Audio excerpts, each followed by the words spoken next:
ಇದೆ. ಈ ವಾಕ್ಯ ನನ್ನ ಬಾಯಿಂದ ಬೀಳುವುದೇ ತಡ. 3 ಲೋಕವು ಸಂತೋಷದಿಂದ ಕುಣಿದಾಡ್ತಾ ಇದೆ. ರಾಕ್ಷಸರ ಪೀಡೆ ತೊಳಗುತ್ತದೆ, ಧರ್ಮ ಉಳಿಯುತ್ತದೆ, ನಮಗೆಲ್ಲರಿಗೂ ಕ್ಷೇಮವಾಗುತ್ತದೆ ಎಂದು ನನ್ನ ಮೇಲೆ ನಂಬಿಕೆ ಇಟ್ಟಿದ್ದಾರೆ. ಭಕ್ತರ ನಂಬಿಕೆಯನ್ನು ಉಳಿಸಬೇಕಾದ್ದು ದೇವನಾಗಿ ನನ್ನ ಕರ್ತವ್ಯ. ಆದ್ದರಿಂದ ಯುದ್ಧಕ್ಕೆ ಯಾವಾಗ ಹೋಗೋಣ ಎಂದು ಯೋಚಿಸುವುದಲ್ಲ, ದೇವತೆಗಳಿಗೆ ಅಭಯ ಕೊಟ್ಟು ವಿಶ್ರಾಂತಿಗೆ ಕಳಿಸಿದ ಕೂಡಲೇ ನನ್ನ ವಾಹನವಾದಂತಹ ಗರುಡನನ್ನು ಏರಿ ಹೊರಟು ಬಂದು ಶೋಣಿತದ ಹೊರವಲಯದಲ್ಲಿ ನಿಂದಾಗಿದೆ. ನಾನು ಯುದ್ಧಕ್ಕೆ ಬಂದಿದ್ದೇನೆ ಎಂದು ರಾಕ್ಷಸರಿಗೆ ತಿಳಿಯಬೇಕು ತಾನೆ. ಆದ್ದರಿಂದ ಈ ಕ್ಷಣವೇ ಈ ಹೊರ ವಲಯದಲ್ಲಿ ನಿಂದು ಶಂಖವನ್ನು ಊದಿ ಬಿಡುತ್ತೇನೆ.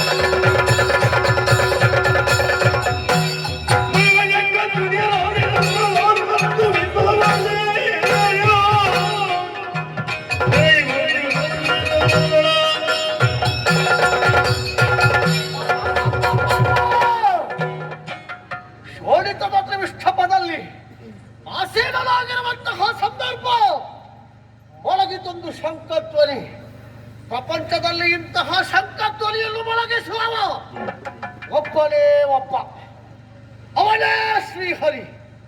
ಹಾಗೆಂತಾದ್ರೆ ಅವನದಾದಂತಹ ಆಗಮನ ಶೋಣಿತಕ್ಕಾಗಿದೆಯೇ?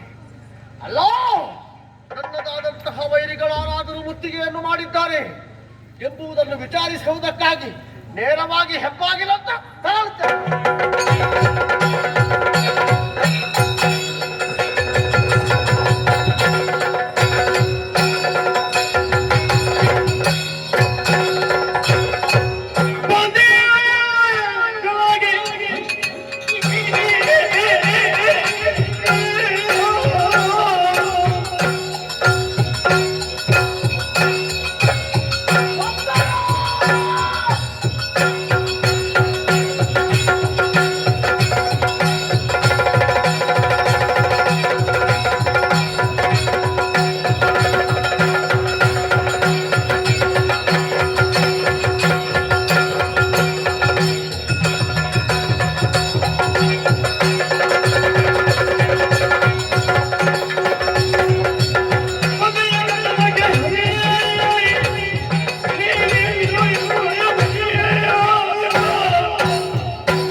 ಏನು ನಿನ್ನನ್ನೊಮ್ಮೆ ಭೇಟಿ ಮಾಡಬೇಕಿತ್ತು, ಯಾಕೆ ನಿನ್ನಲ್ಲೊಂದು ಸಂದರ್ಶನ ಮಾಡಬೇಕಿತ್ತು ಎನ್ನುವಂತ ಮನದಾಸೆ ಹಂಬಲ ಎಷ್ಟೋ ಕಾಲದಿಂದ ಇತ್ತು. ನನ್ನ ಸಂದರ್ಶನ ಮಾಡ್ಲಿಕ್ಕೆ ನಿನಗೆ ಆಸೆ ಉಂಟು ಅಂತ ಆದ್ರೆ ಈಗ ಮಾಡಬಹುದು, ಎಷ್ಟು ಮಾಡಬಹುದು. ಪ್ರಪಂಚದ ನಿನ್ನ ಕೊನೆಯ ಸಂದರ್ಶನ ಆಗಬೇಕಾದ. ಹೌದಾ? ಯಾಕೆಂತ ಕೇಳು. ಯಾರದ್ದು ಕೊನೆ ಅಂತ ನೋಡುವ ಮತ್ತೆ. ಹೌದೇನೋ? ಏನು ದೇವತೆಗಳು ದೂರಿಟ್ಟರು ಎನ್ನುವಂತಹ ವಾರ್ತೆಯನ್ನು ಕೇಳಿ ನಿನ್ನದಾದಂತಹ ವಾಹನವನ್ನು ಏರಿಕೊಂಡು ಚಕ್ರಧಾರಿಯಾಗಿ ಬಂದು ನಿಂತದ್ದು ಯಾರ ಎದುರು ಎನ್ನುವುದನ್ನು ಆಲೋಚಿಸಬೇಕಿತ್ತು. ಹರೇ, ಏನು ಅಸುರ ಕುಲ ಕುಠಾರಕ ಅಂತ ನಿನಗೆ ಬಿರುದು ಬರ್ಬೇಕಿದ್ರೆ ಕಾರಣ ಯಾರು ಗೊತ್ತುಂಟ? ಯಾರು? ನಮ್ಮಲ್ಲಿ ಕೆಲವರು ಹೆಣವರಿದ್ರು, ಹೆಡ್ಡರು. ಯಾವಾಗ ಯಾವ ರೀತಿಯಲ್ಲಿ ಜಾಣ್ಮೆಯಿಂದ ಯುದ್ಧವನ್ನು ಮಾಡಬೇಕು ಎನ್ನುವ ತೋಚದವರು ನೇರವಾಗಿ ನಿನಗೆ ಬಂದ್ರು, ಬೆಂಕಿಗೆ ಹೋಗಿ ಪತಂಗ ಮುತ್ತಿದ ಹಾಗೆ ಸುಟ್ಟು ಹೋಗಿಬಿಟ್ರು. ಈಗ ನೀನು ಮಾಡಿದ್ದು ಅದನ್ನೇ ಅಲ್ವಾ? ಅದನ್ನು ಮಾಡುವುದು ನಾನೋ ನೀನು ಅಂತ ನೋಡಿಬಿಡುವ. ಹೌದಾ? ಒಂದು ಮಾತನ್ನು ಹೇಳ್ತೇನೆ. ಏನು? ವರಬಲ ಗರ್ವದಿಂದ ಇದ್ದೇನೆ. ಏನು ವರ ಅಂತ ನೀನು ತಿಳ್ಕೊಳ್ಬೇಕು. ಯಾಕೆ? ಸೃಷ್ಟಿ ಆದ್ಮೇಲೆ ಸ್ಥಿತಿ. ಹೌದು. ಹೌದಾ? ಪ್ರಪಂಚದಲ್ಲಿ ನೀವು ಯಾವುದನ್ನು ನಮ್ಮ ನಿಯಂತ್ರಣದಲ್ಲಿ ಇಡಬೇಕು ಅಂತ ಗೊತ್ತಿದ್ರು ಕೂಡ ಸೃಷ್ಟಿ ಹೇಗೆ ಅಂತ ಆಲೋಚನೆ ಮಾಡಿಕೊಳ್ಬೇಕು.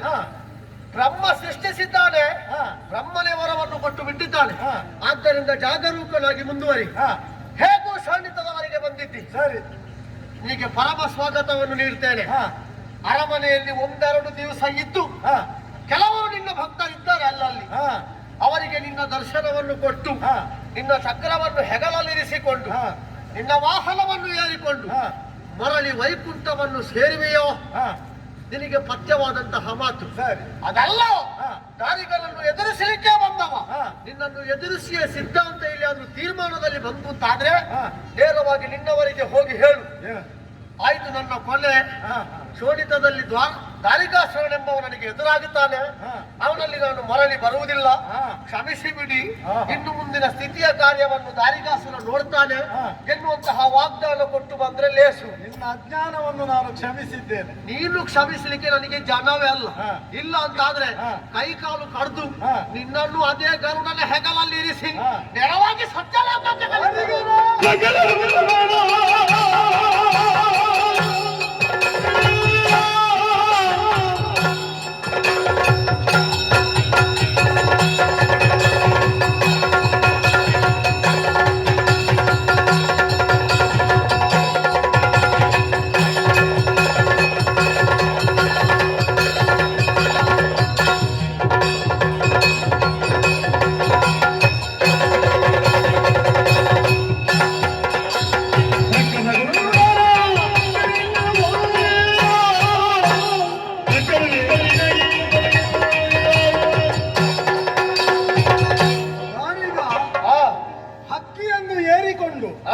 ಸೊಕ್ಕಿನಿಂದ ನಾನು ಬಂದಿದ್ದೇನೆ ಅಂತ ನೀನು ತಿಳ್ಕೊಳ್ಬಾರದು. ಮತ್ತೆ ನಿಮ್ಮಂತಹ ಧನುಜರನ್ನು ವಿಚಾರಿಸುವ ಹಕ್ಕು ನನಗಿರುವ ಕಾರಣ ನಾನು ಬಂದಿದ್ದೇನೆ. ಅದು ಕೆಲವು ಭೂಲೋಕದಲ್ಲಿ ಭಕ್ತರಿದ್ದಾರೆ, ಹಕ್ಕಿಯ ಹೆಗಲೇರಿ ಬಂದವಗೆ ನೋಡಕ್ಕ ಮನಸ್ಸೊತ್ತೆ ನಾನವಾಗಿ ಅಂತ. ಅದು ಭೂಲೋಕದಲ್ಲಿ ಅಲ್ಲ, ಮೂರು ಲೋಕದಲ್ಲಿಯೂ ಇದ್ದಾರೆ. ಇಲ್ಲಿ ಮನಸ್ಸೋಲಿಕ್ಕಿಲ್ಲ.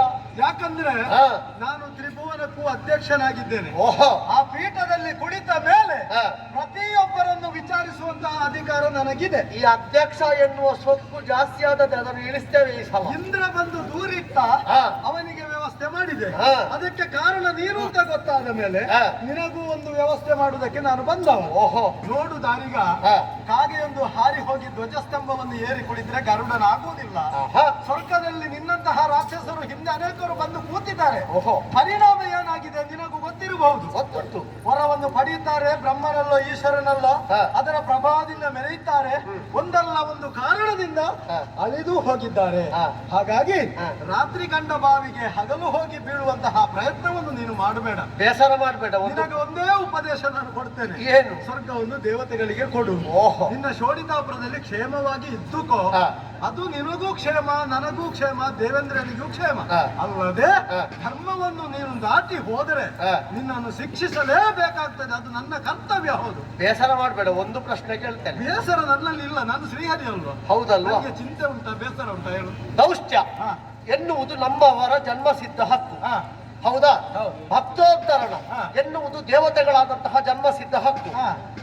ದೌಷ್ಟಿಯಾಗಿದ್ದು ಪಾಪಿಯಾಗಿದ್ದು ಅಸುರನೆಂಬ ನಾಮಧೇಯವನ್ನು ಹೊಂದಿಕೊಂಡಿದ್ದರೂ ಕೂಡ ತ್ರಿಮೂರ್ತಿಗಳಲ್ಲಿ ಇರುವರಾದ ನಿಮ್ಮಿಬ್ಬರು ಯಾರು? ಹರ ಮತ್ತು ಬ್ರಹ್ಮ. ನಾವು ಯಾವುದನ್ನು ಕೇಳ್ತೇವೆ ಆ ವರವನ್ನು ತಥಾಸ್ತುವಾಗಿ ಕೊಡ್ತಾರೆ.